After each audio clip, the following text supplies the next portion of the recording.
Hi everyone, আমি শিকা। চলুন আজ একটু গল্প করতে করতে আপনাদের সাথে শেয়ার করি আমার কিচেনের আরও বেশ কিছু নতুন জিনিসপত্র। কিচেনে আরও বেশ কিছু জিনিসপত্র কিনেছি। এই তিনটে ছোট ছোট কৌটো নিয়েছি, এর ভিতর লবণ রেখেছি 3 রকমের। একটাতে প্লেন লবণ, একটাতে বিট লবণ, আর একটাতে রেখেছি সিন্দুক লবণ। এটা কিনেছি ডালের কৌটো, এর ভিতর ডাল দিয়ে ভাতের ভিতর দিয়ে সেদ্ধ করতে পারবো। আর এই দুটো কফি মাগ দিয়েছি, এই দুটো আমার খুবই পছন্দ। আর এইটা হলো প্লেট রাখার ওই যে স্ট্যান্ড টাইপের, এর ভিতর সব প্লেটগুলো সুন্দর করে সাজিয়ে রাখতে পারবো। এই যে কৌটোগুলো, মানে এইগুলো জার, কাচের জার আর কি, এইগুলো আমার খুব পছন্দ হয়েছে। আর এইটা চারটে, আগের যেই চারটে ছিল ওর থেকে একটু ছোট সাইজ, বাট একটু ডিজাইনটা অন্যরকম, তাই জন্য এটা চারটে 129 টাকা নিয়েছে। নতুন কেনা জিনিসপত্র তো দেখানো হয়ে গেছে, এবারে আমার কিচেনের বেশ কিছু জিনিসপত্র, মানে ওই মশলা শেষ হয়ে গেছিলো তো ওইগুলো রিস্টক করে নিই। আগের দিন দোকান থেকে সব কিনে নিয়ে এসেছি।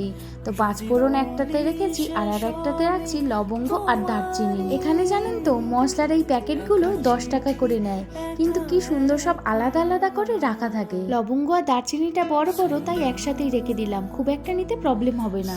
একটা জারে গোটা দারচিনি আর লবঙ্গ একসাথে রেখেছি, আর একটাই রেখেছি 5 ফোড়নটা, আর একটা এলাচ, আর একটাই হচ্ছে গোটা গোলমরিচটা রেখেছি। আর যেই চারটে কাঁচের জার রয়েছে তাতে 2 রকমের সর্ষে রেখেছি, একটাই পোস্ত আর একটাই রেখেছি কফি। কফির একটা আলাদা কৌটো ছিল, কিন্তু আমি এই কিউট কৌটোতে কফি রেখেছি, কারণ কফি খেতে আমার বেশ ভালো লাগে। আর দেখুন সবটা সাজিয়ে কি সুন্দর দেখতে লাগছে। চলো এবার এই অয়েল ডিসপেন্সারটা চেঞ্জ করে নতুনটা নিয়ে আসি।